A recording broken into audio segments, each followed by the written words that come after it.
Hello everyone, welcome to parenthood. நாம் இன்னைக்கு வீடியோவில் ராகி மால்ட் யூஸ் பண்ணி ரொம்ப ஹெல்த்தியான ஸ்பாஞ்சியான gluten ஃப்ரீ கேக் ரெசிபி தான் பார்க்க போகிறோம். gluten ஃப்ரீ அப்படின்னா கோதுமை மாவு எதுவும் யூஸ் பண்ணாமல் முழுக்க ராகிலேயே செஞ்ச கேக். உங்ககிட்ட ராகி மால்ட் பவுடர் இல்லைன்னா நீங்கள் அதுக்கு பதிலாக ராகி plain flour யூஸ் பண்ணிக்கலாம். கூட நட்ஸ் பவுடர் சேர்த்திங்கன்னா இன்னும் ரிச்னஸாக இருக்கும், குழந்தைங்களும் விரும்பி சாப்பிடுவாங்க. என்னோட சேனலை ஃபர்ஸ்ட் டைம் பார்க்குறவங்க மறக்காமல் சப்ஸ்கிரைப் பண்ணிவிட்டு பக்கத்தில் இருக்க பெல் ஐக்கானையும் கிளிக் பண்ணிக்கோங்க.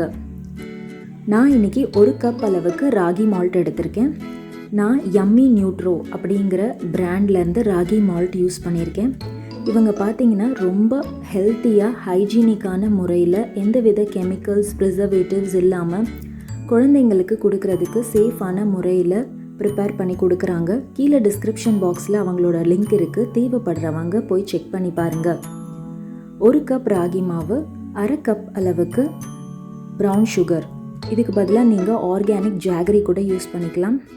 அடுத்ததாக இதில் நான் 2 ஸ்பூன் மட்டும் கொக்கோ பவுடர் சேர்க்குறேன். பிகாஸ் நான் எடுத்திருக்க ராகி மால்ட் பார்த்தீங்கன்னா சாக்லேட் ஃப்ளேவர்ட், ஸோ நான் கொக்கோ பவுடர் 2 ஸ்பூன் சேர்த்துருக்கேன். நார்மல் ராகி மாவு யூஸ் பண்ணிங்கன்னா நீங்கள் 1/4 கப் அளவுக்கு கொக்கோ பவுடர் சேர்த்துக்கோங்க. நாட்டு சர்க்கரை ரொம்ப பெரிய பீசஸாக இருந்துச்சுன்னா மிக்சியில் ஒரு தடவை கிரைண்ட் பண்ணிவிட்டு கூட சேர்த்துக்கோங்க. சின்ன கட்டிகளாக இருந்தால் இந்த மாதிரி ஸ்பூனில் நல்லா உடச்சி விட்டுட்டு எல்லாத்தையும் நல்லா ஒரு தடவை மிக்ஸ் பண்ணிக்கோங்க. இது கூட ஒரு சின்ன ஸ்பூன் அளவுக்கு பேக்கிங் பவுடர், 1/4 ஸ்பூன் அளவுக்கு பேக்கிங் சோடா, ஒரு சின்ன ஸ்பூன் அளவுக்கு வெனிலா எசன்ஸ் பதிலாக நீங்கள் ஏலக்காய் பவுடர் கூட யூஸ் பண்ணிக்கலாம். ராகியோட வாசனை இல்லாமல் கேக் சாக்லேட் ஃப்ளேவரோட ரொம்ப சூப்பராக இருக்கும் இந்த மாதிரி வெனிலா எசன்ஸ் சேர்க்குறப்போ. இப்போ இது எல்லாத்தையும் ஒரு தடவை மிக்ஸ் பண்ணிவிட்டு நம்ம அடுத்ததாக வெட் இன்க்ரீடியன்ட்ஸ் எல்லாத்தையுமே சேர்த்துக்கலாம். இது கூட ஒரு 2 டேபிள் ஸ்பூன் ஆயில், அடுத்ததாக பாலில் லெமன் ஜூஸ் இல்லை வினிகர் சேர்த்து நீங்கள் யூஸ் பண்ணலாம். இல்லை தயிரை கொஞ்சம் தண்ணி ஊற்றி டைல்யூட் பண்ணிவிட்டு பட்டர் மில்க் யூஸ் பண்ணலாம். ராகி மெஷர் பண்ண அதே கப்பில் இந்த மாதிரி பாலை லெமன் ஜூஸ் இல்லை வினிகர் சேர்த்து எடுத்துக்கோங்க. கொஞ்சமாக இந்த பட்டர் மில்கை சேர்த்துட்டு கேக் பேட்டரை மிக்ஸ் பண்ணுங்கள். ஒரே டைமில் எல்லாத்தையுமே சேர்க்க வேண்டாம். உங்களுக்கு எவ்வளோ தேவைப்படுதோ அதை மட்டும் கொஞ்சமாக சேர்த்து மிக்ஸ் பண்ணிக்கோங்க. கேக் பேட்டர் ரொம்ப வாட்டரியாவோ இல்லை ரொம்ப திக்காவோ இருக்கக்கூடாது. ஸோ பாலை கொஞ்சமாக சேர்த்து கரெக்டான கன்சிஸ்டன்சிக்கு எடுத்துகிட்டு வந்துடுங்க. இப்போ பாருங்கள், கொஞ்சமாக சேர்த்து நான் மிக்ஸ் பண்ணியிருக்கேன். இப்போ கேக் பேட்டர் கரெக்டான கன்சிஸ்டன்சியில் இருக்குது. இதுக்கு மேலே நம்ம பட்டர் மில்க் ஆட் பண்ண வேண்டாம். இப்போ பார்த்தீங்கன்னா ரொம்ப திக்காவோ ரொம்ப தண்ணியாவோ இல்லாமல் இந்த மாதிரி மடிப்பாக விழுகணும் கேக் பேட்டர். இப்போது இந்த கன்சிஸ்டன்சி கரெக்டாக இருக்குது. இப்போ நம்ம இதை பேக் பண்ணிக்கலாம். நீங்கள் எதில் பேக் பண்ண போகிறீங்களோ அதில் ஆயில் வச்சு க்ரீஸ் பண்ணி வச்சுக்கோங்க. பட்டர் பேப்பர் போடணுங்கிற அவசியம் இல்லை. இது ரெடி பண்ணிட்டு இருக்க டைமில் சைடில் ஒரு பேனை நீங்கள் ப்ரீஹீட் பண்ணி வச்சுக்கோங்க. 5லேருந்து 10 நிமிஷம் ப்ரீஹீட் பண்ணி வச்சுக்கோங்க.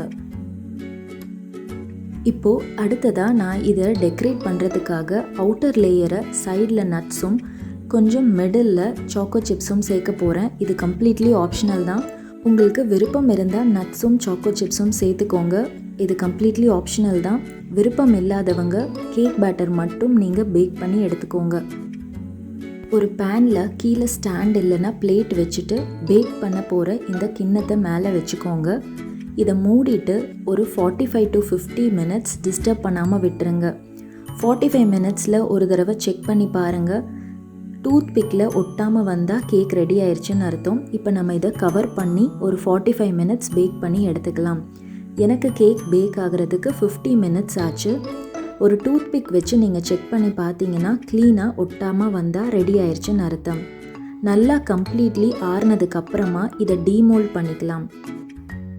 டீமோல்ட் பண்ணதுக்கப்புறமா கேக்கை நீங்கள் ஒரு பிளேட்டில் மாற்றிட்டு ஆறுனதுக்கப்புறம் கட் பண்ணி சர்வ் பண்ணுங்கள். கேக் பார்த்தீங்கன்னா இப்போ கம்ப்ளீட்லி ஆறிடுச்சு. நல்லா ஆறுனதுக்கப்புறமா நீங்கள் கட் பண்ணலாம். ரொம்ப ஸ்பாஞ்சியாக உள்ள மாய்ஸ்டாக கோதுமை மாவு எதுவுமே சேர்க்காம வெறும் ராகி மாவு மட்டுமே செஞ்ச இந்த கேக் ரொம்பவுமே ஆச்சரியமாக இருந்தது. ரொம்ப சூப்பராக வந்தது. வீட்டில் குழந்தைங்க ரொம்ப விரும்பி சாப்பிட்டாங்க. ஹெல்த்தியான கேக் செஞ்சு கொடுத்த சாட்டிஸ்ஃபேக்ஷனும் இருந்தது. இந்த கேக்கில் நம்ம ராகி மட்டுமே சேர்த்துருக்கதால ரொம்ப healthy, gluten free. Ragi malt இல்லாதவங்க கண்டிப்பாக plain ராகி ஃப்ளாரும் நட்ஸ் பவுடரும் வச்சு இதே ரெசிபியை ட்ரை பண்ணி பாருங்கள். கண்டிப்பாக இந்த ரெசிபி உங்களுக்கு பிடிச்சிருக்கும்னு நினைக்கிறேன். நீங்களும் இந்த ரெசிபியை மறக்காமல் உங்கள் வீட்டில் ட்ரை பண்ணி பாருங்கள். இந்த ரெசிபியை உங்கள் ஃப்ரெண்ட்ஸ் அண்ட் ஃபேமிலி கூட ஷேர் பண்ணுங்கள், லைக் பண்ணுங்கள், கமெண்ட் பண்ணுங்கள். Thank you so much for watching my video. Do subscribe to Parenthood. Thank you.